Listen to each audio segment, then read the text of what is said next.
All right, everyone, welcome to Safety Last. So today we have Alicia with us, and Alicia's a friend of mine.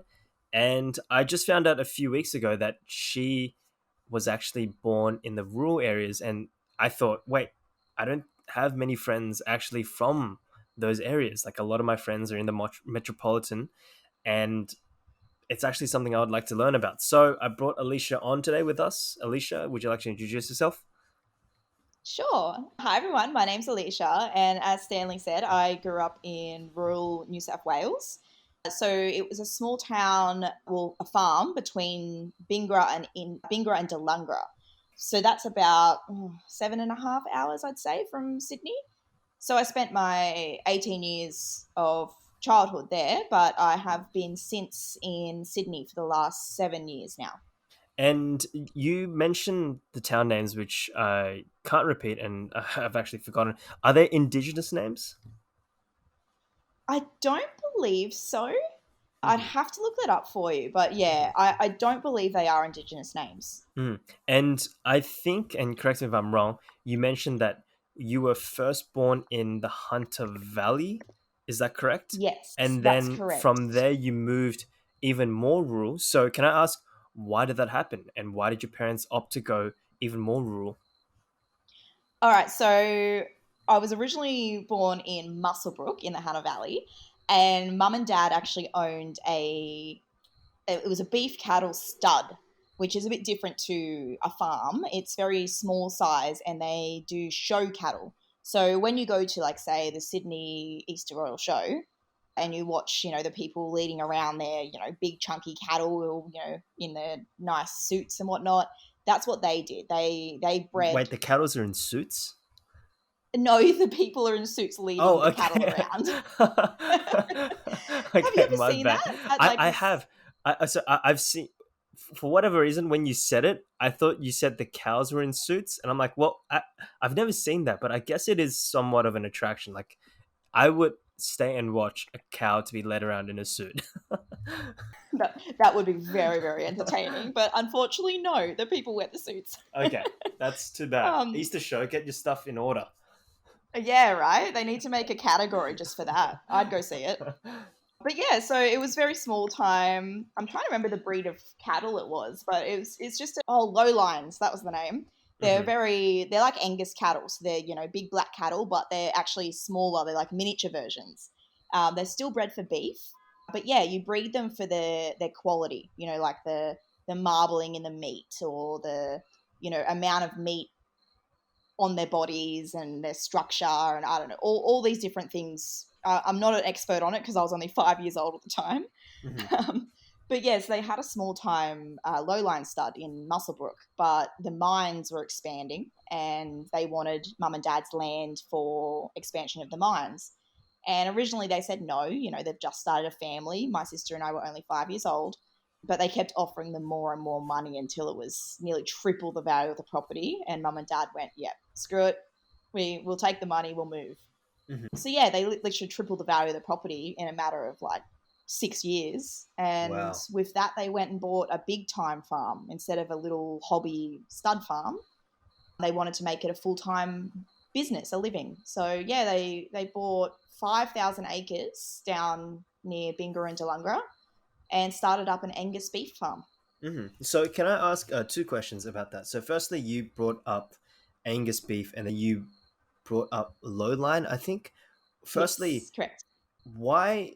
I mean, this is, I guess, somewhat of a random question, but why do certain beef brands get a reputation? So, for example, when I think of tasty beef, I think of Angus, and even in Japan, whose name Wagyu, I think Wagyu beef, like Wagyu. Wagyu. There you go. Thank you, Yeah. Alicia, for embarrassing me again.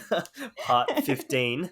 Okay, so when you think of like tasty beef, why do you think of those brands in particular? Like, what helps them solidify their reputation? And secondly, why did your parents opt to go more rural compared to coming to the metropolitan area? Okay, so with the beef and what becomes, I guess, mainstream or popular, it is all about taste, unfortunately, and about advertisement. So You city folk probably wouldn't have heard of this, but there's a yearly event called Ag Quip. I think it's held in Dubbo from memory, but Mhm. every year they do a farming, like everything to do a farming kind of show or event that you can attend. And they have every different type of beef cow there that you can imagine, and every setup has their own little barbecue stand. So you can try every different type of beef there is. So there's, Angus, Wagyu, Santa Gertrudis, Hereford. There's all these different types of meat. And when you do have that opportunity to taste them all, you can definitely see why there are more favorable meats, like breeds of cattle that are used for this beef. Angus definitely takes the gold star, and Wagyu as well. Okay, so does that mean when you eat it compared to other beefs, you can taste the difference in texture and flavor? Like it's noticeable. Yeah, it's like each breed has a different like marbling and percentage, so it depends whether you like your meat fatty, whether you like it more meaty. Each different cow has kind of different cuts that are better. Like some cows might be better to have a rump steak, and then some breeds are better at producing brisket.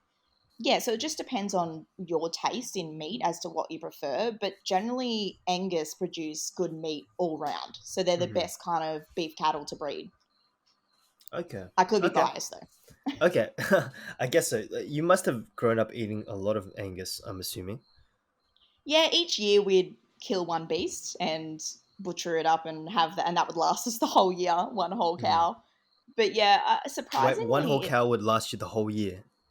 yeah, there's a lot of meat. Wow. Okay. Okay. It takes a whole day to cut it up as well. Like we used to have to get two mates out with my dad, so it'd be three men, Hmm. and it would take them the whole day to kill and butcher up a whole beast. And then you'd have to have we Wow. had two big freezers in the laundry, and they were just chock a block full of frozen beef, and we just live off that for the rest of the year.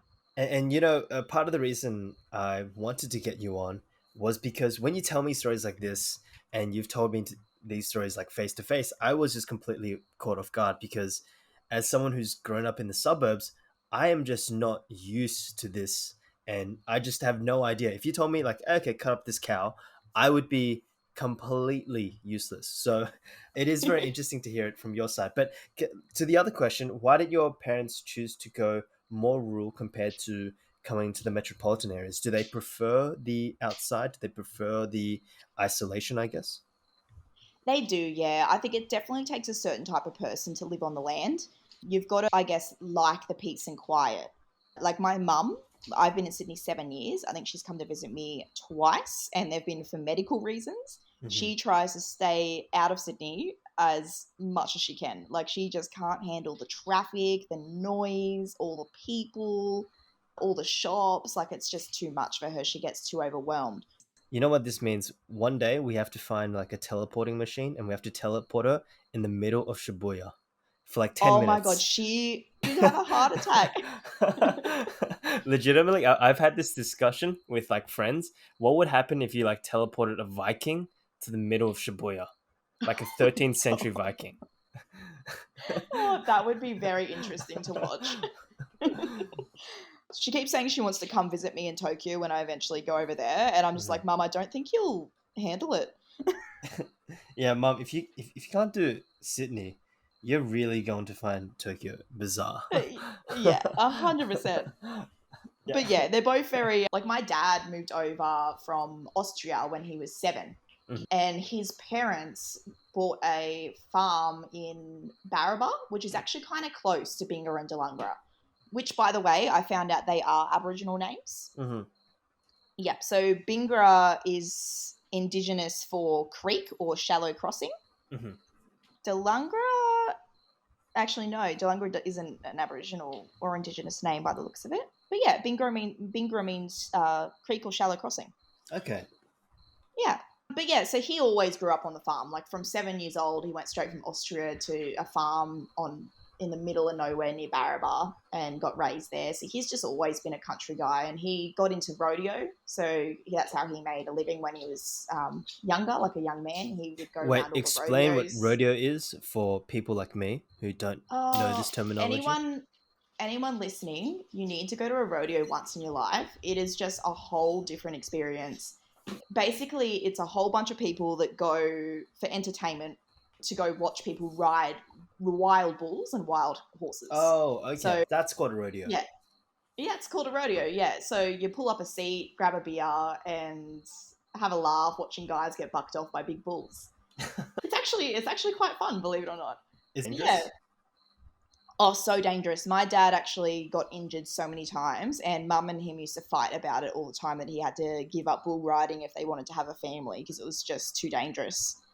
Yeah, and you see it all the time. Like, I don't think you can watch one rodeo without seeing some kind of crazy accident. Like, the last rodeo I went to, the guy came off the side, but his hand got stuck in, like, the saddle on top Oh of the my bull. gosh.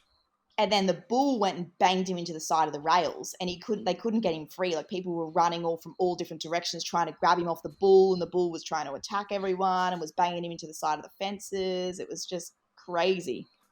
This is mental. Yeah, it is a mental sport. Yeah, but dad did that for years until he gave it up so he could have a family.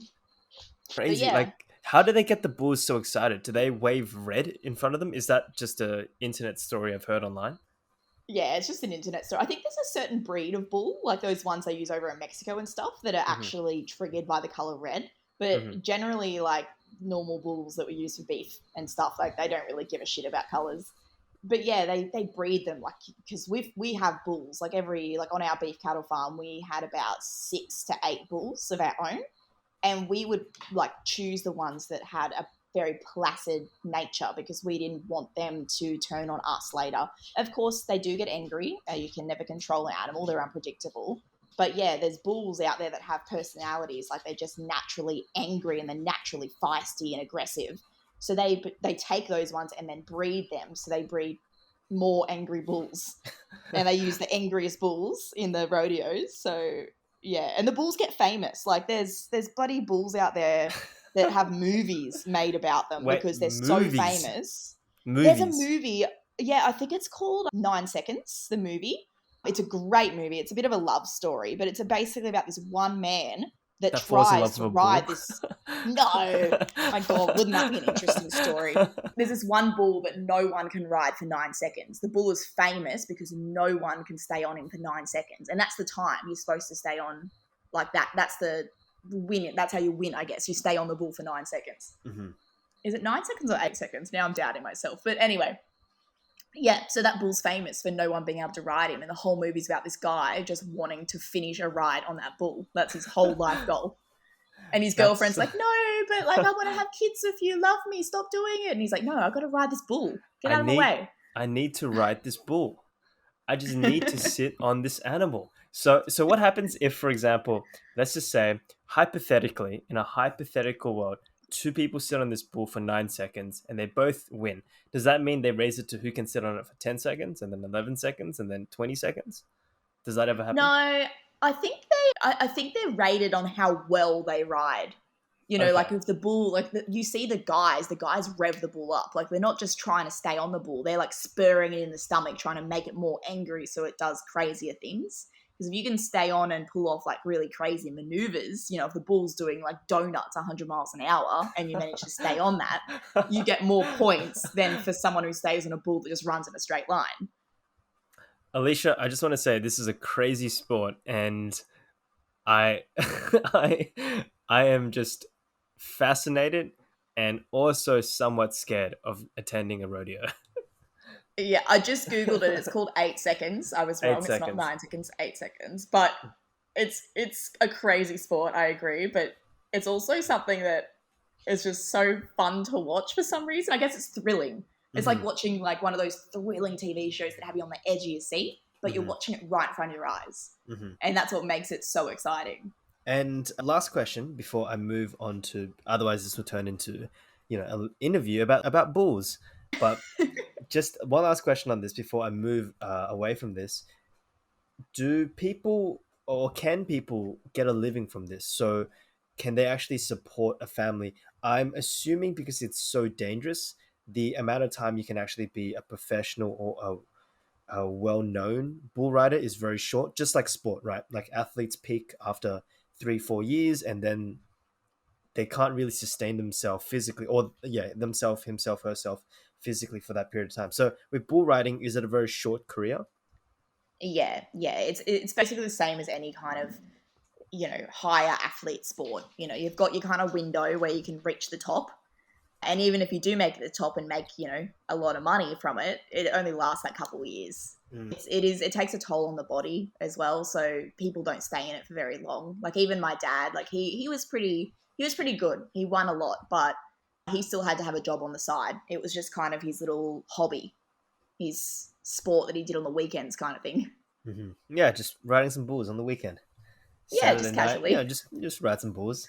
What are we doing So, this weekend? Just riding some bulls. yeah. So you mentioned, I think in this interview, if not, you've actually mentioned it to me. You then moved to Sydney, and you've been here for 7 years, I think. Yeah, So, that's correct. what prompted you to do that? Because if you were living in the rural areas, and I actually remember a story you told me, you, I think you parked your car in Westfield or a shopping center, and you completely lost your way because you were just not used to such, I guess, large parking spaces and I guess so many cars. So, what drove you to move to Sydney, and what are some interesting stories about moving to somewhere completely different? Okay, yeah. For me, originally, it was just curiosity. I always thought I was just going to be a farm girl. I loved my horses, I loved nature, and I didn't know any different, I guess. Like growing up in a small country town, they're very, I don't know if you've heard the saying like small town mentality or small town mindset. I They're think I just have. very, yeah, and it's true. Like if you meet my mom or my dad or my sister, you'll go, "Oh, okay, I see what you mean." It's not that they're bad people. It's just that they've been closed off from the rest of the world. And Mhm. I've definitely seen myself grow in the last 7 years more than I grew in the whole 18 years I spent there. Do you think there's a sort of peace and there's a sort of calmness with not having so much stimulation and not having so much input? Definitely, I feel like people out in the country find happiness a lot easier. I guess like for them to be happy or content with their life, all they want is a family, some horses, some dogs, and to watch the sunset over their fields. Hmm. Like it's an easy way to become happy. Whereas when you start, when you come to the city and start having all these different things to learn about and stimulate you and stuff, it's like you're always kind of fighting to try to find that happiness. There's always something new to overcome or which is exciting. And I've really learnt to enjoy that. But it's not for everyone. Like my sister came here for 2.5 years and hated it. She hated every minute of it. And now she's back in the country. Why did she live here for 2.5 years if she was so against it? I guess she just wanted to stay with me, like she wanted to keep family close. And at the Hmm. time, we were the only parts of the family that were close. Like mum had kind of disowned us and dad had disowned us. So it was me in the city or the country by yourself. Hmm. And she's gone home now because mum's partner passed away. So Hmm. now mum's like, oh, I want my daughter's back. So Yeah, yeah, Madison's everything's gone good. back home. Yeah, Mm. everything's good. Everything kind of sorted out and landed in place where it was supposed to be. But yeah, she couldn't handle the hustle and bustle, all the different people and all the cars and the traffic and all the noise and everything's so far away. I mean, it is in the country as well, but I guess you don't need to go places in the Hmm. country. Whereas in the city, it's like, when you need something, it is a bit of a trek. Gotcha, gotcha. And so, what are some other stories you have of arriving in the city and just being caught off guard? Well, the Westfield one's always a classic. Hmm. Just yeah, in small country towns, it's just two-way streets. There's no multiple lanes or merging lanes or traffic lights. It's just two-way streets, roundabouts, give way signs. That's it. Like it's very simple. You park your cars one main street. There's no shopping centres. All the shops are just next to each other along the street. You can't lose your car. It's not possible. You Hmm. can park Hmm. it, walk to the other end of the street, and still see where your car is. Hmm. So yeah, when I first came here, I mean, I was amazed by shopping centres for one. I was like, there's shops inside of shops. I guess that's weird. Yeah, that is a weird concept. Shops inside of shops. Yeah, like I can just go to one big shop and everything I need is within that one shop. Hmm. Whereas in the country, it's like, okay, I'll go to this shop, then I've got to drive down to this shop, and then I go drive over to that shop. Yeah, so that was a crazy concept for me at first. But yeah, I remember parking my car at Westfield. I was very overwhelmed for one because there was just so many car spots and so many cars. I was like, oh my god. But I parked the car. I didn't even think about it because it's something that never enters your brain in a small country town. You don't go, okay, let me take notes of where I parked my car so I don't forget later. You don't have to do that. Mhm. So I didn't. And I walked into the shops. I had my fun, looked around like, wow. And then I was like, wait, shit, where's my car? And how long did it take you to find it? I had to call security. Oh It was so God. embarrassing. I was like, look, so I lost my car. And they're like, oh, Oh, what's your okay. number plate? It's not stolen. It's still here. And I was like, can you tell me how to get to it? But yeah, I think another thing that was really funny was my vocabulary, I guess, like the way I spoke. Even though you can't really hear it in my voice now, I used to be very bogan. I guess I Mhm. had a very like country western kind of slang, and people used to laugh at the way I said things all the time. But the biggest one were the sayings I had. Just things like when I'm going to bed, I'd just casually say, "I'm just going to hit the hay," Yep. and Yep. everyone's like, "We don't say that, Alicia. We don't go sleep in hay. What the fuck?" And another good one was, "I'm going to town," Uh-huh. because we lived on a farm. So when you needed to go to the shops, you had to physically go into the town. Mhm. And that concept never kind of left. Like I still say it to this day. Mhm. I literally live like 10 minutes from Westfield in the middle of Parramatta, and I'll be like, I'm just going into town. And they're like, Mm. you're fucking in town, Alicia. Like, You're in the what do you suburbs. mean? Yeah. And the shops opening and closing, the times they open and close, that was another funny one. I remember my cousin going, it was like a Sunday, and she was like, let's pop down to the shops. And I said to her, but it's a Sunday. She goes, and? I was like, the Yeah. shops will be closed. Uh-huh. She's like, no, Alicia, shops are open all the time here. Okay. And actually talking about slang, do you notice, and I'll add a story to the end of this, but do you notice that the people in cities, do they walk differently to people in rural areas, or do they, I guess, have different mannerisms? And I bring this up because there was this video I was watching, and it was about a quite a famous American American who had Indian ancestry, and then when he went back to Mumbai, he, even though he looked Indian physically, people could tell that he was not from the area just from the way he walked. So I guess when you moved over to Sydney, or when you return back to the rural areas, do you notice a difference in how people walk or in how people hold themselves and speak? It's a really interesting question. I'm thinking about it. Not really, but that could be hard for me to notice, I guess, because I live between both the worlds now. But Mm-hmm. I guess a little bit in the way they speak, in just terms of slang, and accents. I find like in the countryside, you do get a lot more of that very thick Australian accent, Mm-hmm. whereas in the city, it's a bit more mild. You can't pick up on the accent as much. So, like going back to the countryside, it's like listening to one of those Australian movies, and they've all got like those Mm-hmm. thick ass Australian accents. Mm-hmm. But that's kind of it. Like they don't really walk different. I mean, you can tell a person who rides horses from a mile away because they walk like really wide. Their legs are wide apart. Really? When I met you, Yeah. I didn't notice that. Yeah. I guess it's just because I don't ride that often anymore. Okay. So if you rode every day, you're like you would have a, I guess, a wider walking stance. Yeah, a widest walking sense, exactly. It's not that noticeable if you don't know what to look for. But 100%, like all my girlfriends that ride, and even me, like we do have a slightly wider leg set, I guess, than a normal person because, you've got to sit on a horse all the time. I mean, it makes sense, but it, like I said, as someone growing up in metropolitan Sydney, just I have no friends who ride horses. I have no friends who are like into saddle club. So, so this is all new to me.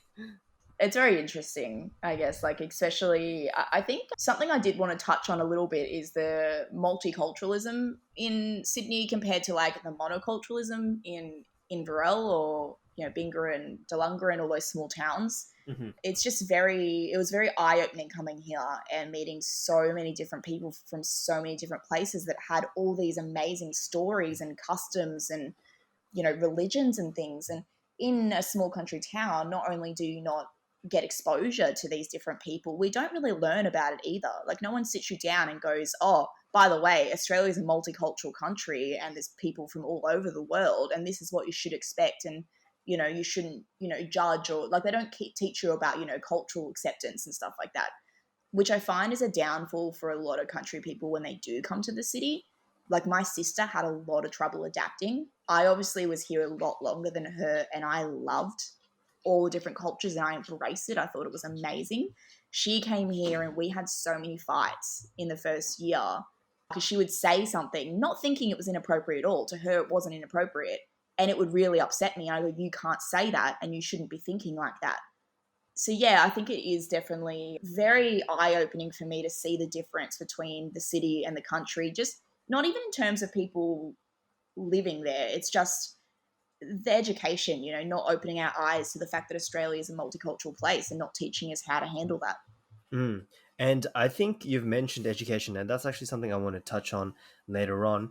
But just going back to what you said, I think part of the reason you may not have been taught this about the multiculturalism of Australia or the fact that there are different cultures in the world is because if you grow up in a small country town, you even if you were taught that, you were not exposed to it anyway. So it's almost like redundant information unless you actually leave that environment. And secondly, I just want to say I think if you are, I guess, sheltered from different cultures and just I guess if you grow up in an area where there is a single dominant culture, when you are exposed to different cultures, I guess it can either be frightening or really interesting. And it's interesting to see how you moved and how your sister moved in comparison. And I think these two responses are the norm. Like if you are quite sheltered in terms of cultures and then you see all this other stuff, like I can understand why your sister just out of reaction would be like, whoa, that's strange. I don't want any part of that. But I also commend you for having that interest. Yeah, I agree. It's definitely, you can go either way when you're sheltered like I was, in this small country town. It's you're either overwhelmed by it and don't know how to react to it, and your immediate reaction is to kind of reside inside yourself and just get away from it, or you embrace it and you go, wow, this is so interesting, teach me more. So yeah, but it's interesting to think my sister and I grew up in the exact same environment and we're polar opposites in that sense. And you said that you were twins, right? As well. Yes, correct. Identical twins?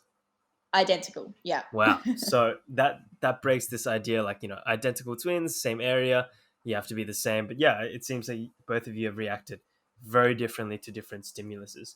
Can we touch upon so that you just mentioned, which was education. Now, this is Yeah. something that you've said a few times to me, and you've actually mentioned on the podcast as well, where you felt like the education you received in your town wasn't adequate or wasn't enough to prepare you for, I guess, the rest of the world or coming to Sydney. And Mm. something else that you've mentioned before was you actually don't know that much about World War One and World War Two, just because of the system that you were put through. So can you just go into a little more about that? Like, what is the education system like in the rural areas, and what are some things that you felt like you didn't learn that you really wish you did? And in comparison, what are some things that you learned which you think are also very important that maybe we don't learn?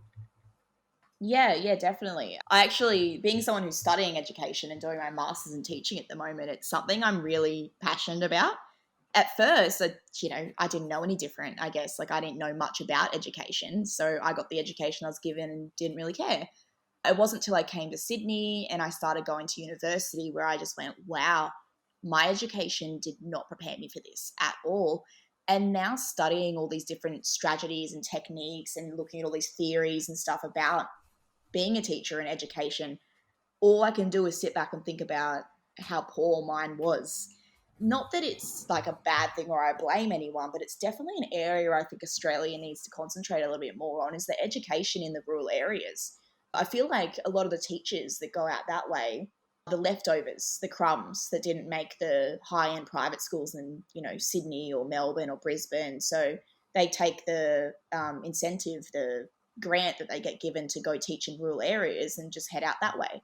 Mm-hmm. But yeah, definitely like they not only were the subjects a lot more limited in terms of electives, like we only had one language and it was Italian, and that was our only choice. We didn't get to choose Chinese or Japanese or Spanish. There wasn't different opportunities to learn different languages.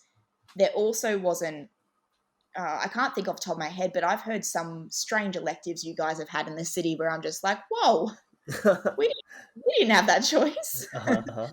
But And can you that's give me an been, example of a situation in the classroom, or just any, yeah, an example or a subject where you felt like you just didn't learn that much? So, was there a subject where you basically had no teacher, or I don't know, like what's the worst situation, the worst example you can give of the rural education system? I think the worst, oh, it's hard off the top of my head, but the worst example, I guess, is teaching out of the textbook. And it Hmm. happened in every classroom. The worst one I can think of is my agricultural class. There was a time, I think when I was in year nine, where the agriculture teacher just up and left. She's walked out of the class and went, I'm fucking done. Oh, And really? That's it. yeah, That's it. that was Good it. night, She's everyone. see you later. And she never came back. So we got a fill in teacher that was, I don't know, I think she was the history teacher or something, but she knew nothing about agriculture at all. She was just filling in, and she was there for the rest of my schooling. And literally, she would just sit at the classroom and just go read this page in the textbook and answer the pages on the end, and then do whatever you want. And she'd just sit there and look on her phone or read a book or something. Yeah, so like there was none of those, I guess, like constructivist kind of views where Hmm. putting significance into the classroom or offering different ways to learn different things to accommodate for everyone's different learning abilities. Hmm. There was no scaffolding or anything like that. And I remember there even being a separate class for like the special students. Even the Aboriginal students, actually, the Indigenous students had a separate class as well. So they kind of segregated everyone. They just went, "Oh wow, you're not as smart as everyone else. You can go over here. Oh wow, you're different from everyone else. You can go over here." They kept us all separate. They didn't teach us about being inclusive or accepting. And yeah, I guess they didn't teach us self regulation or anything like that. I think part of the reason that there are these failings in the education system, but especially the rural system, is there isn't that much of a supply for teachers. And I think that makes it harder to fire or get rid of teachers because Yeah. there isn't that constant stream. And this is just something that comes to my head. So let's just see what you think. But because it's so far away from the city and maybe a lot of institutions, like for example, the Education New South Wales department is actually in Parramatta and it's probably very close to where you live. So because it's just so far away, there isn't that oversight. And the last thing is, and let me know if this is correct, I'm assuming that a lot of people don't actually end up in like corporate or like, I guess, educational or professional jobs. They probably end up in more manual physical labor jobs in the countryside. So because of Mm. that, there probably isn't much of a reason to focus so much on education. What do you think about that? You bring up a really good point. Like a lot of the students don't go on to do big things, which I think is personally sad. Like I think it's very, what's the word for it? Like they stay in a cycle. Like they're born from a farming family. They go to school. They don't need to be high achievers because they don't need a HSC because they're just going to work on dad's farm Hmm. until he dies, and then they're going to take over it. And that was the plan for me. Dad always just wanted me to take over the farm, and I had big dreams to go to university and stuff, and he couldn't understand why. So can Um, I ask, where did you get these big dreams? Because if you're talking about this idea of being sheltered, and I remember you saying that you actually didn't have access to a lot of technology or even the internet, like where did this idea of let me go and study abroad or let me go and study in the city actually come from? so it was a slow process. I just wanted to get away from home because at 18, mum and dad got divorced. And I was in an uncomfortable situation. I wasn't in contact with dad, but I was living with mum, but mum was busy with other relationships that I didn't approve of. So I just wanted to get out of home. And the only way out I could see was going to uni. So I first went to Charles Sturt University in Wagga Wagga, and I did stick to that rural area as well as a rural degree. So I was actually doing a Bachelor of Equine Science. Hmm. So which basically just once you graduate, that is 3 years, you just become like a manager at a horse stud or a track rider for like horse racing and stuff. So I was sticking definitely to that horse industry farm kind of area. But in that 12 months, I met so many people, and a lot of them actually came from Sydney. I mean, not the best students because they were there purely because they didn't get high enough ATARs to attend Sydney universities. Mm-hmm. But it really intrigued me. I was meeting all these people, and they hadn't been to the countryside before, so they're coming from Sydney and going to the countryside. And hearing their story of Sydney just really made me interested. So I actually went for a holiday on one of my uni breaks. Instead of going back to see mum in the countryside, I went with one of my friends to Sydney, and they lived in West Ryde. And that was crazy. Like, they took me out for sushi, and believe it or not, I didn't know what sushi was. Uh-huh. That's how well, sheltered how I was. well how could you, right? Like if you lived out 8 9 hours, like yeah, I wouldn't be surprised if you didn't know it. Yeah, there's no sushi in my small town, and I guess like I didn't watch enough. Like I was very closed off to technology. Dad was very anti-technology. I don't think everyone was like this, but it is quite common, I think, for people in the country to be more inclined, like, get outside, work hard, don't sit on your ass and play on the computer. And that was exactly my dad's mentality. Every time he saw me pick up the phone or pick up my iPod or anything like that, he'd take it off me and go, get outside, do some work. And I think that's a very country mindset. Yeah, But definitely. yeah, because of that, I was This idea that physical labor equals work and that's the only expression of work. Yeah, I think it is quite a country mindset. But sorry, go on. You yeah. continue what you're saying. But it's also good though because I learned how to work really hard, and I get that Mm, comment in every job I've had in Sydney is mm-hmm. just, "Wow, you work really hard." And I'm like, "Yeah, but like I used to bloody dig trenches for piping for dams, and Oh my I don't know, lord. put cattle in headlocks in the crush so I could, tag their ears." I was like, Yeah.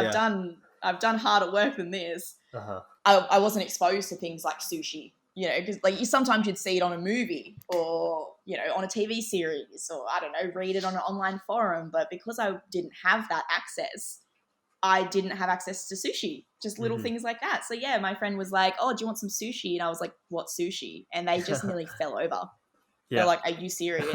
And they actually gave me, it was sashimi, the salmon sashimi, so raw salmon, Yeah. and I nearly threw up. I was like, that's the most Really? disgusting thing I've ever eaten in my entire life. And I was so skeptical about it being raw because we don't do raw. Uh-huh. It's Uh-huh. like, I was like, no way am I eating that. But I sucked it up and I ate it. And I was like, ew, that's disgusting.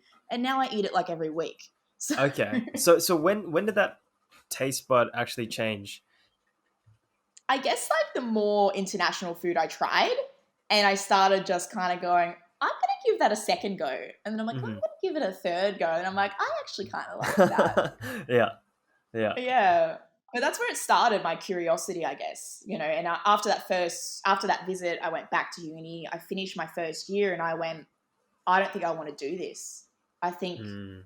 I don't think I want to do this the rest of my life. I think I want bigger things. And I up and left to go to Sydney. And my mum was so skeptical. She's like, where has this come from? Like, why are you all of a sudden moving to Sydney? Like, are you Mm-hmm. sure? Are you sure? She put so much doubt in my head. And I went, no, I'm going. I'm going. And I stuck to my guts and I went for it. And yeah, I've been here ever since. Well, honestly, I think I really respect that will and that desire to actually pursue something, even though there's a lot of doubt. And I don't necessarily blame your mum. Like if you grew up in a certain environment and she expects certain things from you, like if you just did a 180, yeah, I guess it would be somewhat scary, somewhat intimidating. But I think for you to pursue that one thing, even if you're not 100% sure or you don't know how it will turn out and there are people whispering in your ear, I think that's really really awesome and that you were able to persist and persevere. I think honestly that means I think that shows a lot. And just actually talking about traits and personality, did you always notice from a young age in comparison to your twin sister that you were maybe more inquisitive and more curious than her? Yeah, yeah, definitely. Just little things like horses. Like we used horses as a tool on the farm. Mhm. They weren't something we did for fun or for a hobby. The horses were purely there to saddle up and use them to chase the cattle when we had to muscle them into the yards for weaning or for drenching or something like that. So they were just a tool. But although they were just a tool, I couldn't help but get more curious about it. How do these animals work? How do their minds function? I started reading books on natural horsemanship and just trying out different training methods with these horses. And Mhm. mum and I would do it before school. Like the school bus picked us up at 6:30, 7:30, yeah, 7:30 in the morning. So I'd be getting up at like 5 a.m. to go work the horses before getting ready for school, and off I go. So yeah, mum kind of watched and saw that I was taking this interest and I was being inquisitive, or I don't know, curious about how these horses work and trying different things. And she booked me into a few horsemanship clinics. And yeah, I've never looked back. I, now train and break in horses and stuff. But my sister, it never happened. Like she the horses were there. She had all the time in the world, and she watched me do it, and she never kind of jumped on board and got curious. So yeah, I guess like just little things like that. She was quite content to just stick to what she knew, whereas I was always kind of searching for new things to try. And that probably explains the divergent approaches when you finally came to Sydney and when she came to Sydney. And this is neither an insult nor a compliment, but that probably explains why you were more receptive and she was less receptive because of this Yeah. personality trait. So yeah, can moving on to another topic about the rural and farm life. So I've got two questions. Very quickly, can you tell me what a typical farm day was? Like the routine, what time you wake up, what time you sleep? And secondly, you mentioned this when I met you, and then you were speaking about how you saw some acts of cruelty on the farm, and that purely came from just necessity. Like, I think you were talking about castration. I'm not sure if that's the topic, but you Yeah. like it was quite cruel, but there was Yeah. no other way because I guess that's just the reality of life. So, yeah, firstly, what's a typical farm day like? And secondly, what were some acts of cruelty that you just needed to do or you saw when Yeah. you lived in the rural areas? Yep. So, as far as a typical farm day goes, I'll tell you from two perspectives. As a student going to high school, from that perspective, it was, getting up early. There was a lot of animals to feed. A lot of farmers, they don't just have, oh, yeah, beef cattle, that's it. They'll always have horses to work the cattle with. They'll also have dogs to help work the cattle, or herd up the sheep, something like that. And then chooks, because we eat our own free range eggs. Ducks, because why not? They fit with the chooks. There's just so many different animals. So a typical day would be getting up early in the morning to work the horses, feed and water all the animals, get ready for school, off you go. In terms of after school activities, they didn't exist because there was one bus that picked you up and took you back to the farm. It was 1 hour on the bus. There's no Mm, other bus, and mum is not going to drive 1 hour into town to pick you up because you missed the bus. mhm. So that was it. There was no options to stay after school to hang out with your friends or go to the movies. It was the one bus home, and that was it. But you also had responsibilities. You had to come home because the animals had to be fed and exercised, and there was no way out of that. You can't just be like, Mum, can you feed my 20 ducks? You had to go do it yourself. So in a way, it was really good. It taught me a lot of responsibility. But yeah, so that's from a student perspective. Can I ask about the bus ride? So, Yeah. does that mean because you were on the bus for so long and you were seeing, I guess, the same faces, did you develop a good rapport with those people that you constantly saw? What was the relationship like amongst, I guess, your peers? Yeah, you knew everyone on the bus. Yeah, everyone knew everyone. It was this whole, I don't know, social dynamic happening. The bus driver, you knew him so well. Like, we'd buy him gifts every Christmas and That's thank sweet. him for driving us, each year and keeping us safe and stuff. And yeah, like you learn where everyone lives, I guess, and you're like, it's kind of funny. You'll have your little cliques and that sort of stuff. So there's one boy that was a little bit weird. So we'd know when his stop was coming up, and we'd all be like, "Oh, quick, everyone, quick, sit next to me, so he doesn't sit next to me." Yeah. So, and there used to be like a fight over the back seat. Like, you can't sit there. That's the back seat. That's where blah blah sits, and he uh-huh. gets on in Delungra. So like, you'd stop at Delungra, and you'd all move off the back seat because that's his seat. Uh-huh. But yeah, we all become really close. Like, you'd sit there with your iPods and share your earphones and listen to songs together. But like, we all went to different schools. There's only Oh, three different okay. schools. But yeah, you'd all get off at a different school, and then yeah, get together again on the bus trip on the way home and talk about your days. It was Mm. actually quite a nice relationship with everyone on the bus. Yeah, and that's something I think about the rural that, and I'm not sure if this is just a fantasy or if this is just a stereotype that's been put in my head, but I think because there isn't so much stimulation and because there's less people, you probably invest more into your relationships because of that. And you were mentioning how when you came to Sydney, you were surprised that there was many shops inside a bigger shop. But I was just thinking, like, what would that be like in the rural areas? You'd probably have like a butcher, you'd probably have a vet, and those people working those positions probably worked in those positions for ages, and if not life. And Yeah. that's probably this sense of professionalism or this sense of relationship that you might not get in the city. What do you think about that? Yeah, I think you're kind of right and wrong in a way. Like, because it's such a small town, everyone knows everyone, and you do have those just, one-off shops and the same people who work there. You do make these connections, like it's not, oh, my car needs a service, I better go to the mechanic. It's, oh, I got to drop my car into Joe's. Mm-hmm. Like you know them personally, and everyone's very friendly. You can't walk down the street without someone going, oh, hey, how have you been? It's good to see you. Like, Mm-hmm. and even the people you don't know, it's always a nod and a how you going as you Mm-hmm. walk past. Whereas in the city, it's much more like I can go to the shops and not know anyone for the entirety of my shopping experience. And no one looks me in the eye and smiles and gives me a how you doing today. And even like the shop assistants, in the country, they're on for a bit of a chin wag. How you doing? How's your day? But Mm-hmm. here it's just like, what do you want? Yep, Mm-hmm. small cap. Okay, good. And Um, do you like that? Do you prefer that? Like, what are your feelings towards that? I do prefer the friendliness of the small country towns. I do think some people could take a page out of that book, and put a smile on your face and ask how someone's day going. It just makes people's days. But the downfall of that, of everyone knowing everyone, everyone being friendly, is that there is a lot of, I guess, backstabbing, rumors. You make one slip up and the whole town knows. And obviously, being a teenager going through school, everyone makes little mistakes or upsets someone or steps on someone's toes, and then all of a sudden the whole town thinks something bad of you. So it's happened with my mum recently, of her partner passing away, and there's been a few incidents that have happened, and now she feels like she needs to leave because it doesn't matter where she goes, everyone's looking at her. Okay, so there's almost this stigma, or whether it's positive or negative. Stigma is quite a negative word, but there's a sort of reputation that builds because it is so enclosed. And I'm not sure if this is correct, but because you're always around the same people, like I guess gossip is a way to pass time. Yeah, it would be definitely. Like, I notice that now when I go home to see my mum. Like, she just wants to talk all day about who's who and who's done what and where they are and what they're doing, and I'm not a big gossiper myself, so I get Mm, very like, Mum, why is that your business? And she's like, I'm just saying. And I'm like, well, I don't care. You shouldn't be talking about people.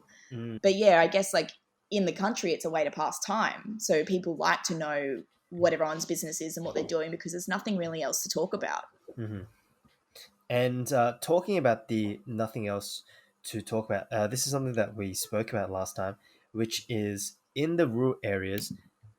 And correct me, I've kind of forgotten your answer, but there is this reputation of like a lot of drugs in rural areas, and part of the reason is because of boredom and a lack of Mm. stimulation. Is that how true is that? How prevalent is that? How prevalent is addiction? And do you Mm. see it all around you? It's This is a really interesting topic actually because funnily enough, I didn't notice it at all during my high Mm, school years. But I think the reason for that is one, I was isolated on the farm an hour out of the town. So we were not exposed to it. I didn't hang around after school to see what was happening in the town, as well as my mum and dad raised me with really strict morals, like no drugs, no alcohol, all that sort of stuff. So I wasn't aware what drugs and things were. I didn't have access to the internet that, taught me these things either. mhm, So I guess I was just very innocent and oblivious to it all.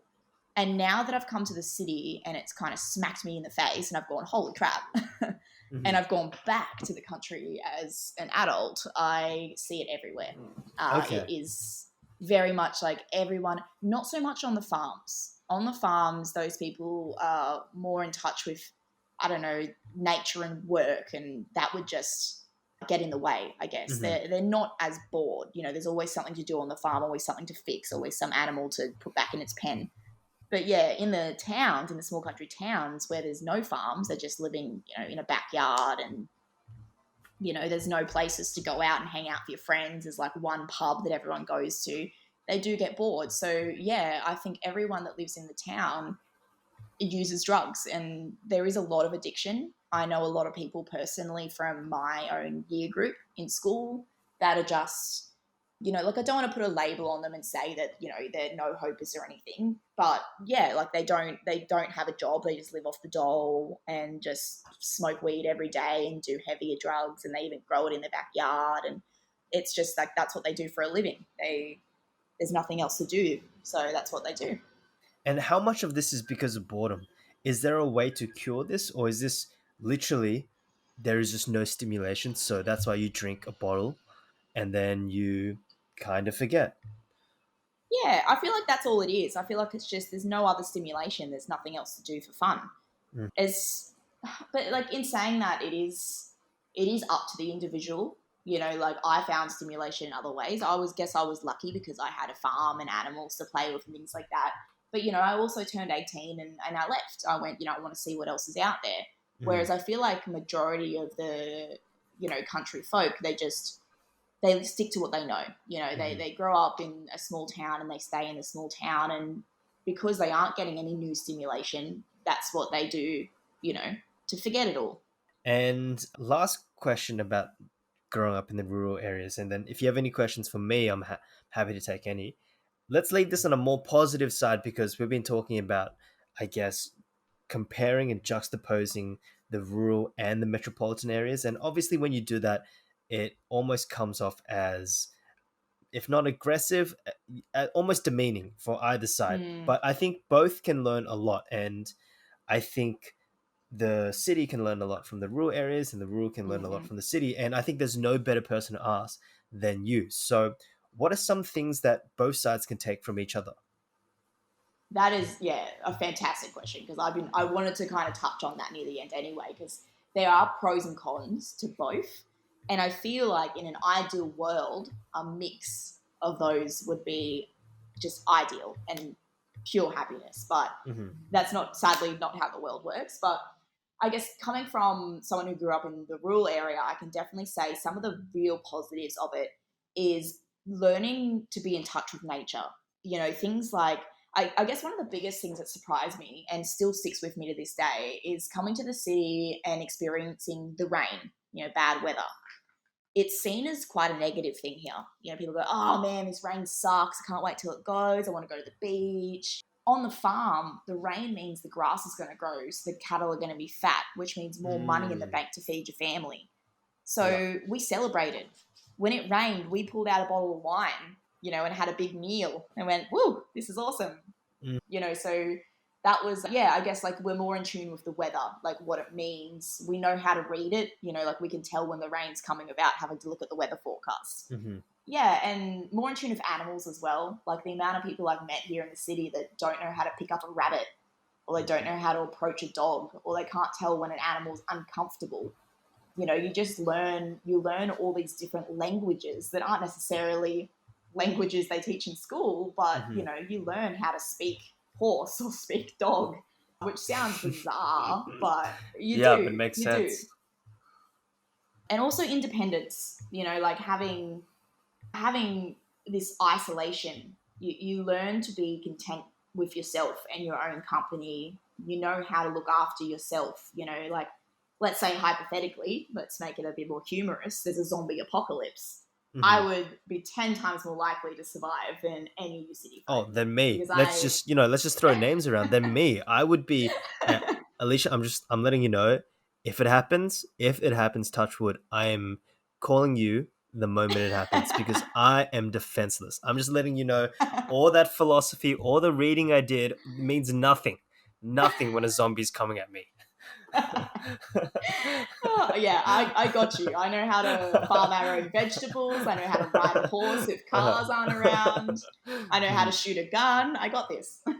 Awesome, awesome. Your head honcho. I'll be the bard. So if anyone needs like singing around the fire camp, I'll do that. I'll let you do all the dirty work. All right, that sounds good. Good deal. You can be the entertainment. So what are some things that the rural areas can learn from the city?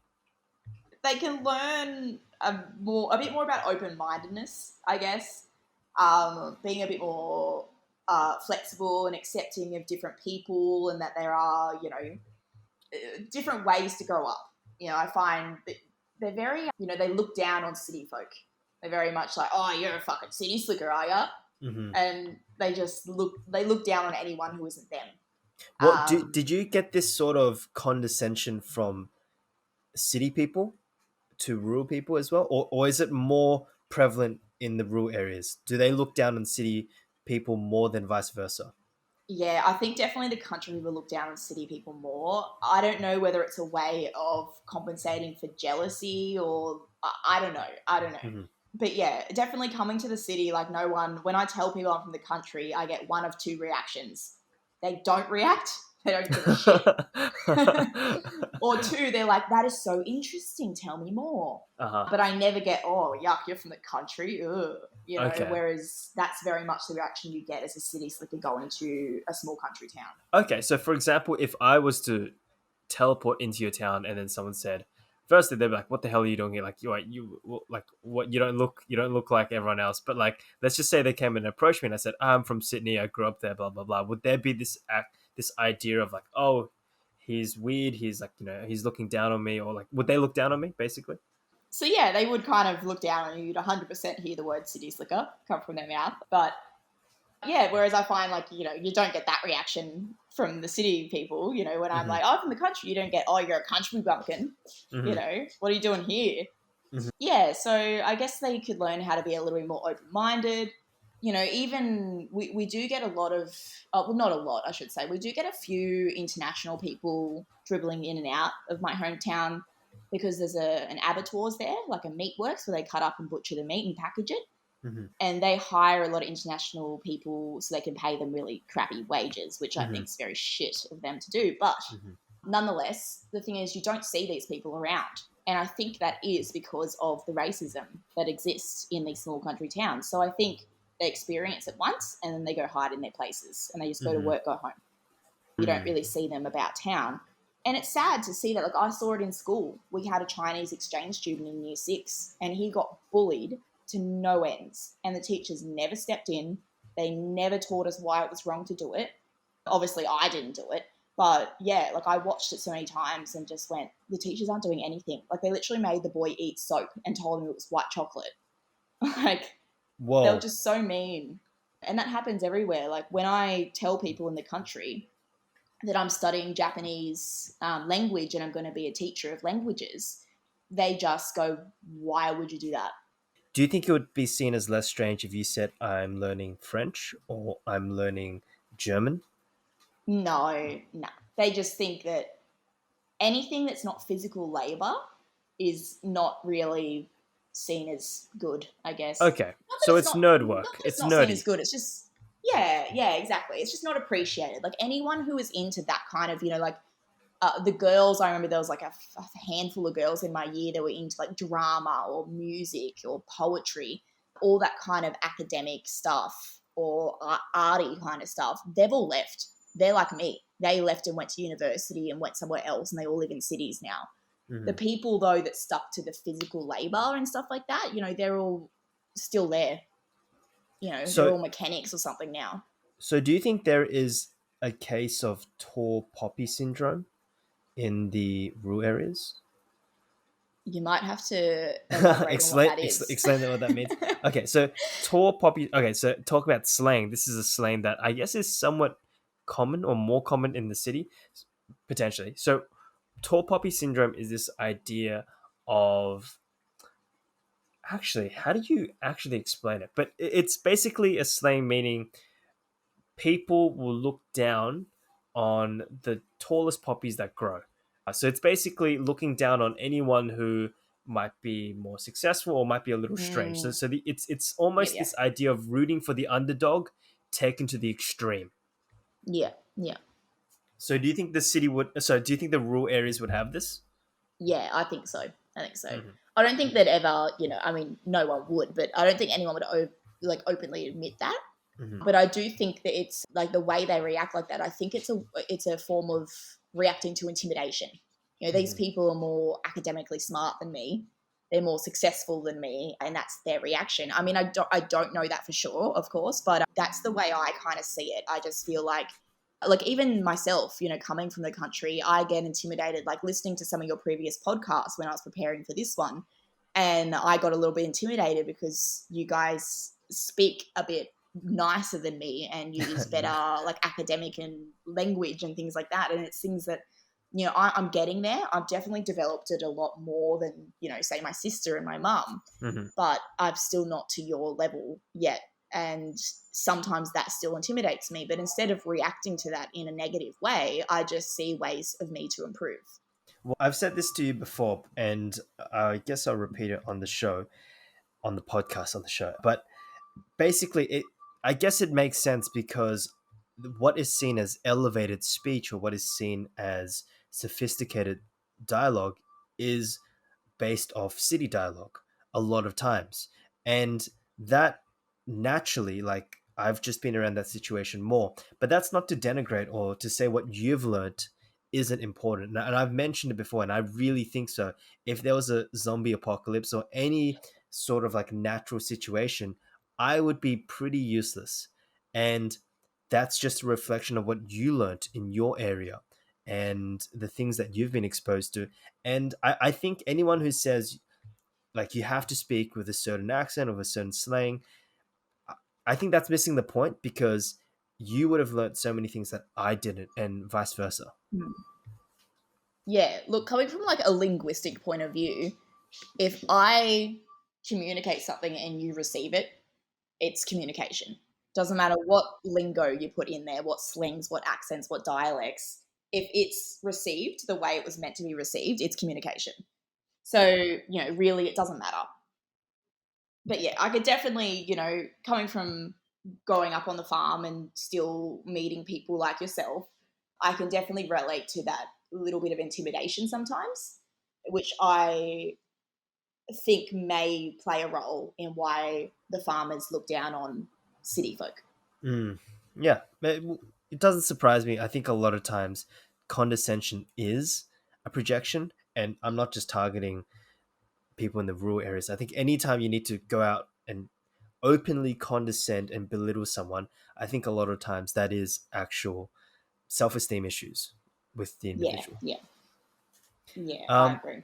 Alicia, before this podcast, I said if you were interested, you could ask me any questions about growing up in the rural areas. So I guess I'll give this opportunity to you if you have any questions for me, if you want to better understand what it's like being in the metropolitan areas. Go ahead. Yeah, I'm intrigued about after school activities because that Hmm. didn't exist. Like for us in free periods or something like that, it'd be like, hey, let's go for a Macca's run because that was the only thing in our town that was Hmm. worth going to was So does Macca's. that mean you would walk to the McDonald's, or like someone would just drive and then, or like, how would you get there out of curiosity? Well, someone would either drive or we would walk. The walk was quite far, so I remember always dying on the walk, but there was nothing else to do, so we'd uh, just do it Gotcha. anyway. But sometimes someone would have their P plates and their drivers there. Hmm. But yeah, and then they built in my last year. They built a Big W, so then it turned into Big W Run. Hmm. But yeah, like that was it. Like our free periods were Macca's or Big W, and after school was I had to go home and feed the horses. Hmm. So I didn't experience. Like I've heard a few stories from yourself and other people about after school sports or walking to the shopping center. I don't know, like I guess I just want to hear your perspective on what it was like to have freedom after school to do things. Like, do you think that developed your social skills a lot more than say my own? Like, obviously I don't have issues anymore, but when I first came to Sydney, I definitely had a lack of social skills compared to city folk. Hmm. I guess, okay, firstly, I just want to preface this by saying anything I say obviously comes from my context. So it's hard for me to Yes. say whether like I've been able to develop more social skills than if I was in your situation.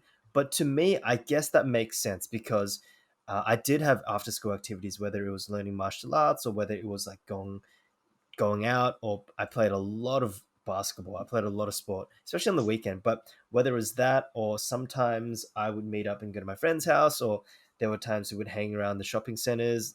Like or actually, I was about to say something about university, but I guess you've experienced that for yourself.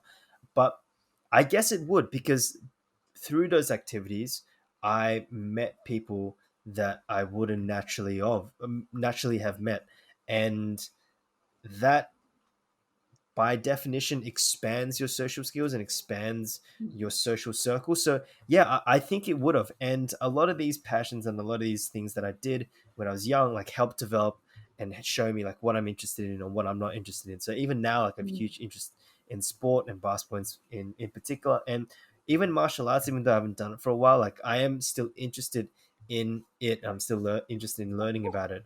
So yeah, I would say so. I think these recreational activities after school expanded what I was used to, and gave me more of an idea what was out there as well.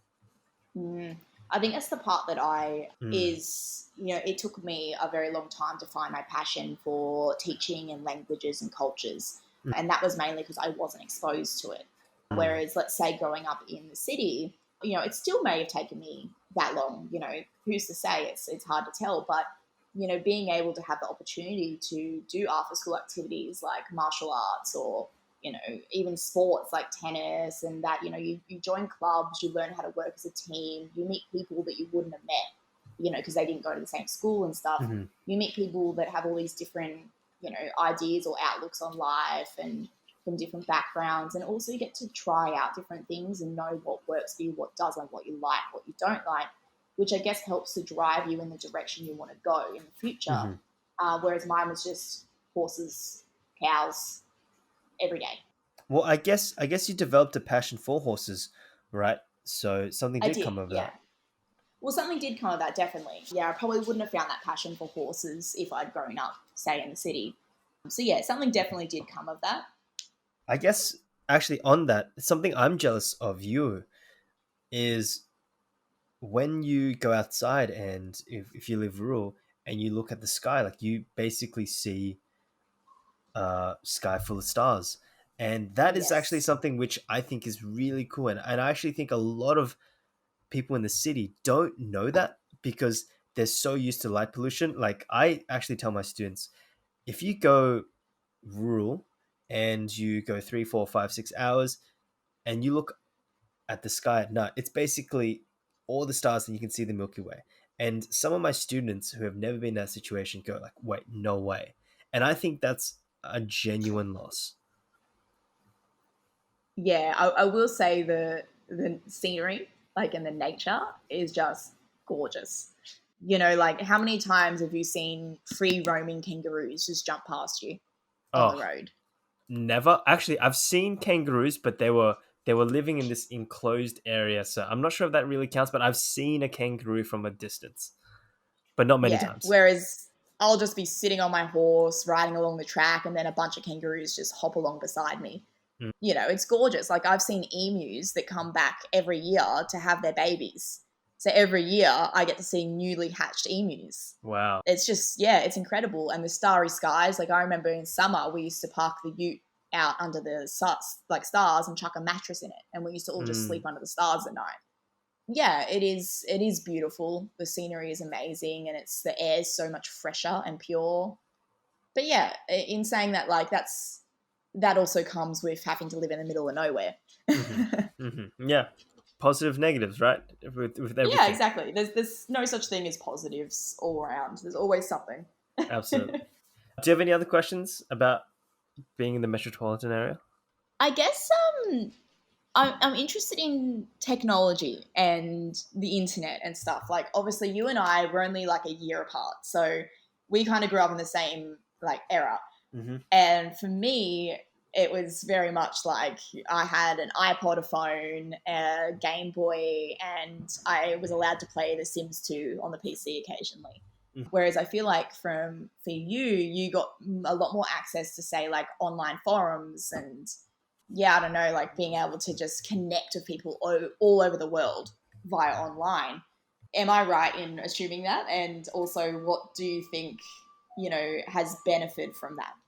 Yeah, absolutely. So I think you are correct in that assumption, and a little incorrect. So the things you're mentioning, like Game Boys and stuff like that, actually, I had that too. And my parents were pretty hesitant to buy me this stuff until I got a little older in my teenage years, but they were quite hesitant at first. So I didn't get like all these consoles. Like I know some of my friends, a good friend of mine, he basically got every single console. Just for some reason, he got everything. So yeah, I I wasn't exactly like that, but something I did get access to, which I do think is quite game changing, is the internet. So that just gives you a portal into the world. And that is both positive and negative. Because when you're 12, you probably shouldn't be on the internet. But I had access to it, right? And my parents didn't really know how to control it. And Yeah. I don't necessarily think that's a bad thing. Like, I guess I'm just so used to it now. So if there was some like damage on my psyche, I'm sure there was also some positive things as well. I think having access to so many cultures, and if we take a more of a philosophical look on this, there is positives and negatives. And what I mean by that is when you have access to so many cultures, it challenges the view that the world is a single thing. It's a singular way that you can understand the world. It's there's only one language or one understanding or one job that you can understand the whole world. It challenges that. But at the same Mm. time, it can also make you somewhat schizophrenic in the sense that you have access to so many different cultures and so many different symbols and inputs and narratives and stories that your understanding of the world becomes almost like distorted because there isn't this Mm. single like a linear way. And I think that's what happens to people in the rural areas when they come to the city. It's in the rural areas, it's so singular. Like you have Yeah. Yeah. physical labor, there's not much stimulation. But once you get access to all this technology, and you can be watching Korean videos, and the next minute you can be watching like Russian Orthodox videos, and Mm. then the next minute you can be watching like WWE online. It's just schizophrenic. And I think Mm. navigating that at a young age doesn't isn't always good. And I've spoken to some Yeah. friends who are even deeper with the internet. Like I had a friend, and thank goodness that he's turned out okay now. But he saw like beheading videos when he was like 13. Oh I didn't, God. and thank the Lord I did not. But Yeah. imagine being having access to that at like 11 or 12. Yeah. I guess in a way that is the positive of growing up in the countryside. Like, For sure. I mean, it was partly probably my, parents' decision as well. But yeah, we also didn't have as much access and not as much advertisement pushing it. It wasn't like that peer pressure, like, oh, I got a Wii. Why don't you have a Wii? So yeah, but like that's probably the positive that come out of it is I wasn't exposed to inappropriate kind of content that would maybe, shift my way of thinking or hmm scar me for life and stuff like hmm that. That wasn't a worry my parents had to have. hmm Yeah, and actually, what's interesting because they released a podcast about this, they are actually somewhat, and I'm not sure if you're always happy of how you turned out because you can't imagine any other situation. But they're like, I'm actually glad that I saw it and I was able to cope with it and deal with it, and now I know it's out there. But I guess I've turned out okay. So it's interesting that they're like, oh well, it happens, and I've survived, and I'm not a serial killer. I don't search these videos out now, but I saw it when I was 13. Yeah, I'm okay. And as someone who didn't see that stuff, I think back and I go like, thank goodness I didn't. But I guess if I did, I think I would have turned out hopefully okay in the end. I don't know. What Mm. do you think about that? Yeah, it's hard to say, I guess. Like, it just depends on the individual and how they take in that content and Mhm. how they process it. Yeah, I don't know. From, as much as I know about you, I'd like to think you would end up the same if you had been exposed to it. Yeah, yeah. Um, yeah, it just depends. Like, Mhm. look at my sister and I, for instance, twin sisters, were so different. I feel like me being Exactly. exposed to it would be a whole different ball game to her being exposed to that content. Because she's a lot Exactly. more susceptible to that sort of stuff. And we just spent like 2 minutes talking about the negatives. Like, there's a lot of positives about the internet as well. Just Mm. even like help forums or just getting ideas and wisdom from places which are not so isolated. Like, I guess here's a negative about the rural areas because there's almost like a singular way of living, and it's a very mono ethnic, monocultural, mono everything.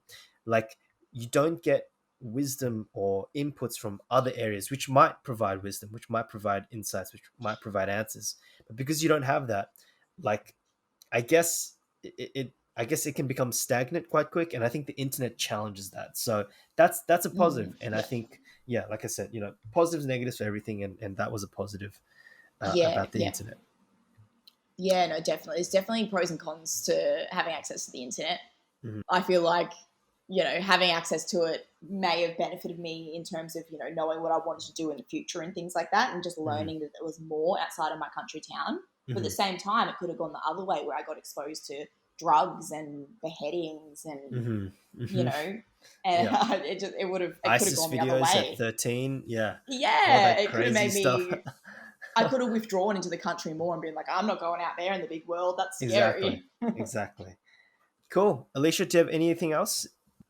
I do have a quick one, if you don't mind, No, about. absolutely. Yeah, let's hear it.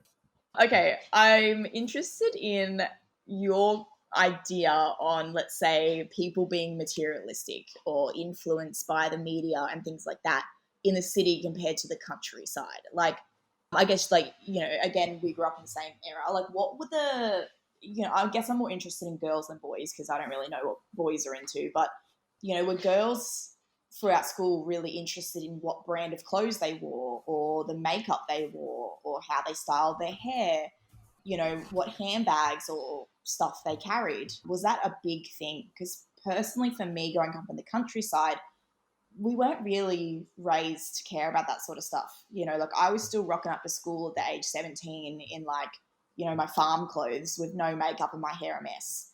And I Hmm. didn't really care. I didn't get exposed to makeup until I came to Sydney, and girls were like, "Oh my God, Alicia, your eyebrows." I was like, "What about them?" Their eyebrows. Wow. So yeah, I guess like I am interested in like, do you think growing up in the city, like the media and peer pressure among school, classmates and stuff has a bit more of an effect on making women as well as possibly men more materialistic? I think so. I think firstly, these companies are more located in the cities. So Mm. just purely because of presence, I'm probably more exposed to it than you were. And at the same Mm. time, if you didn't have the internet and you didn't have access to a lot of technology, yeah, I'm sure that I would have had access to, and I don't say that in necessarily a positive thing, but I would have been more influenced by that. But I do remember some examples of this. Now, okay, I'll also be honest. I wasn't close to many girls when I was in high school. I was actually Mm. quite socially anxious and quite nervous, actually. I say actually as if that wasn't expected, but yeah, I was quite nervous around them. And let's see. I do remember incidences of that. So when I was in year seven, year eight, and year nine, there's this type of bag called the country road bag, which was super, super popular. And I just so desperately wanted it because the thing is, and I'm sure in the rural areas there are different. There's like a hierarchy. Like if I don't know, I'm making this up, so this is probably going to sound really stupid. But if you can ride on the horse for the longest, that might mean you're the coolest dude or the coolest girl. In the Yeah. city, the goalposts are a little different, but there are still goalposts. So whether it's Yeah. having the best phone or whether it's like having the best car, or I guess my friends I mentioned previously just had so much technology, like that was kind of a flex, kind of Mm. like, oh, Yeah. I really wanted that. And you know what? I'm sure in the city, sorry, in the rural areas, like there was your own version, like the guy who could, I don't know, this is going to sound so dumb, like round up the most cattle, or the guy who was the strongest, or something like that, or the girl who something, something, something. So I'm sure there was a hierarchy anyway. But yeah, in the city, definitely it was like I can see it being more materialistic. And I think that's because people in the city generally have more revenue. So because of that, these companies target us and they target our lifestyle more. So when you watch like a Toyota ad or an ad about Ford, you see modern city slickers people, in blazers and like these fashionable jeans and stuff like that. You rarely see like a farmer as the person driving the car. So I Yeah. feel like, yeah, we are targeted more by materialism, and we buy into it more. Yeah, it's funny you mentioning like the ways to flex, and I was listening, but I was also kind of thinking, how did we flex? You know, Yeah, obviously how there, did as you you said, flex? they had to be goalposts of some kind. They might have been different to you guys. Like people weren't going around going, "Oh, look at my new iPhone 10." So yeah, it got me thinking, and you know what? It was horses. See, I'm not Yeah, surprised. yeah, and it wasn't, who could run the fastest, who could ride the longest. It was the type of horse you had because horses have different values depending on their bloodlines. I remember this girl on the bus and she used to always flex. Like she used to rub it in, and I used to get so jealous because I used to always get my dad's hand-me-down horses and they're Hmm. fucking crazy, wild things that used to kill me half the time. Uh-huh. But it made me a better rider. But Uh-huh. like I'd rock up to these horse events and I'd be on, some Mustang and and she would rock up and be like, "Oh, my dad just bought me this Bay Roan Acres Destiny quarter Hmm. horse," and I'm like, "Fuck you." Yeah, that's the So exact yeah, same as like, oh, he drives a Ferrari, I drive a BMW. I hate mm, this guy. mm. It's the exact same thing. Yeah, yeah, yeah. It's interesting how the goalposts change just depending on where it is. It's yeah. But yeah, definitely I agree with what you said. I never kind of thought about it like that. Like it is very targeted towards the city, like all the ads and stuff. They aren't farmers driving the cars. Like I think even the advertisements change. Like I remember watching like The Simpsons and stuff at night and the ads would be, about what type of worming paste to use on your cattle. Oh, I've never seen that in my life as an Yeah, ad it's like ever. yeah.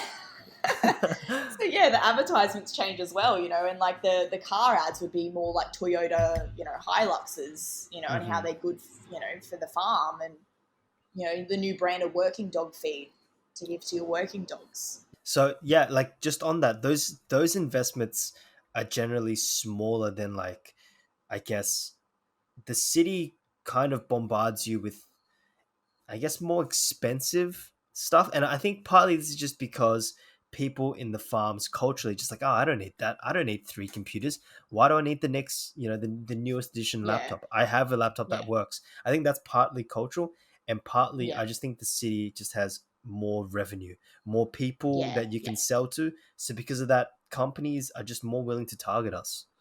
yeah, yeah. There's a larger range of like targets, but yeah, it's interesting how that changes. Yeah, students, I guess. Like coming here and meeting all these, girls particularly, that would be like, oh my God, I remember when I was 13 and, we'd fuss about our makeup and, Oh yeah, that's and still bizarre for me. That's I know, so and I'm just like, strange. wait, what?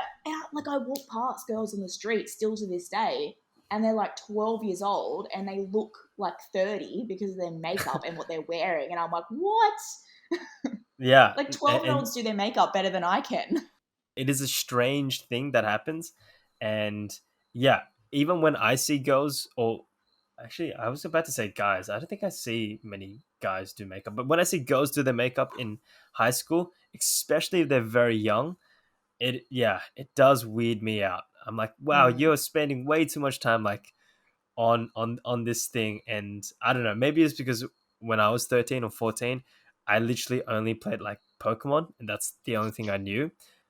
Oh yeah, I remember walking Momo, my dog, the other week, and it was along Parramatta River, and it was early in the morning, and these girls were on their way to school, but they met extra early to sit down on a park bench and do each other's makeup before school.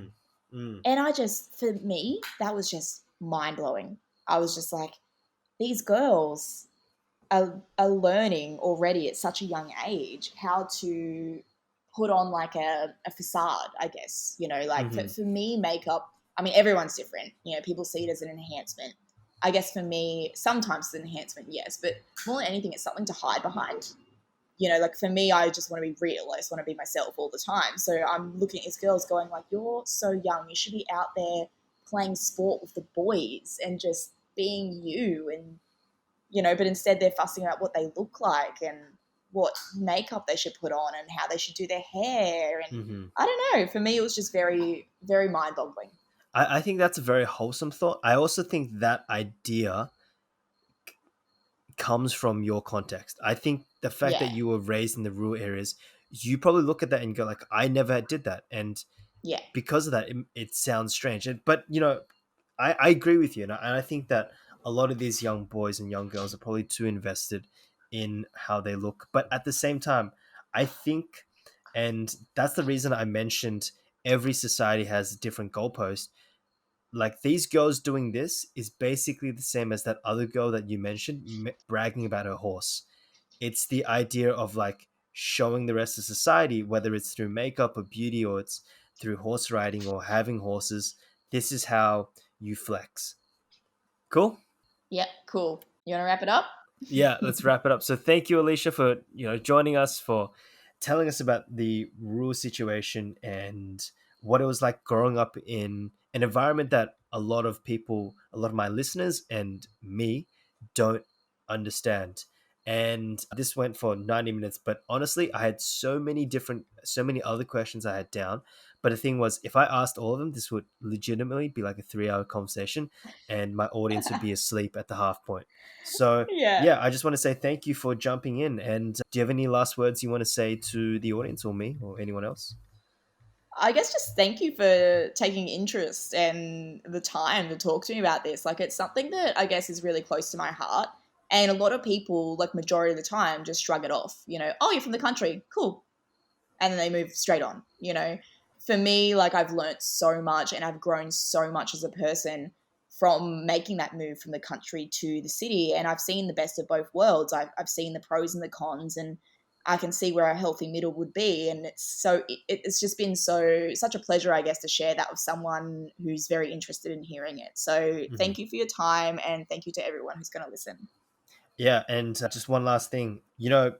When we met last time, you mentioned something like, "Oh, haha, I'm from the rural," and then you made a very passing joke, and it was, sarcastic, so you didn't really mean it. You're like, "Yeah, it's quite bogan," but the thing was, I know that I knew that was a joke, but I think in the same way that you learnt a lot from the city, and you've grown as a person just being exposed to different stimulus, I and other people in the city can also get a lot of wisdom from the rural areas. Obviously, there are things that in both sides that you shouldn't learn, and there are some negatives in both sides. But I think the city can learn to relax, or can learn to maybe toughen up, or all these other things that you would get from living in the rural areas. So when you said you were from the rural areas, like it actually made me very curious, because that's just a lifestyle I'm not exposed to, and I think I can learn a lot from it. And not only me, but I think a lot of my audience can as well. So thank you, Alicia, for jumping on, and thank you for sharing your story.